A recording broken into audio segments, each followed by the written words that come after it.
Medina's a kind of smaller community. We work closely with both our fire and our EMS LST service. The police department goes out on pretty much every single medic call or fire call. Our fire service is volunteer service too, so at night it takes a little bit for them to be able to get into the station to get on scene. As a police officer, especially on night shift, you really don't know what you're going to get into. It's a lot of just thinking on your feet and being able to assess the situation quickly. It was like 4:30 in the morning. We were just doing our reports, catching up for the night. There were 4 of us on shift at that time. The call came in that there was a apartment fire. 2 people trapped in the second-story apartment.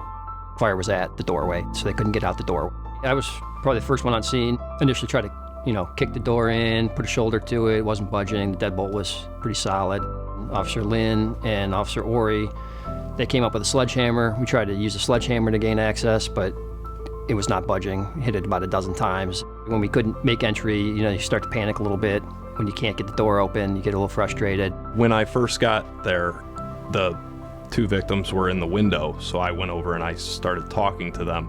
I knew there was like a storage shed. It was kind of on property, thinking maybe the maintenance guy or somebody had a ladder over there. I started going towards this maintenance shed. At that point, I was thinking about trying to convince them to kind of hang out of the window and drop. We found a pickup truck in the parking lot, had a big extension ladder strapped to it. We both kind of switched gears, ran over to the truck and got the ladder off the truck. Took it over to the window. There was a bedroom window. There was a large tree in the way, so it kind of made it awkward. We couldn't just put the ladder up like a normal extension ladder. We had to hold it at maybe a 45-degree angle, if not more, and we had to support the ladder as they were climbing down, just because it would have slipped and fell straight down. If we would have tried to go up the ladder ourselves, it would have collapsed.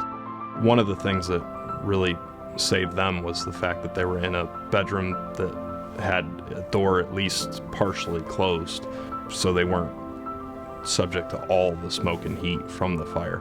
Took a little convincing to get them to come down the ladder. They wanted to grab some of their belongings. They had a lot of animals in the residence, cats and ferrets and chinchillas. We had to, try to reassure them, and, the building's on fire. You need to get out now. There's no time to waste. I mean, the smoke is coming through the door.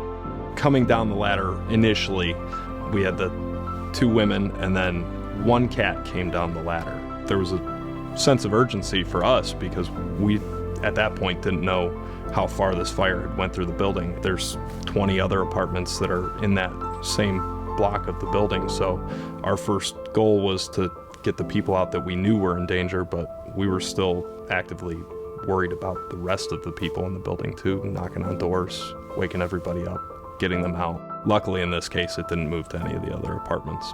As far as the other animals go, the fire department got on scene and were able to extinguish the fire, and somehow the animals lived through the process.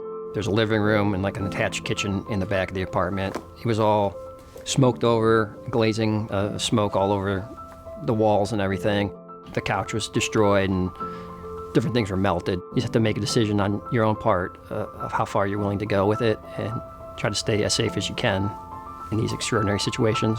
When I chose to be a police officer, one of the things that I wanted to do was help people, and I'm glad that I get that chance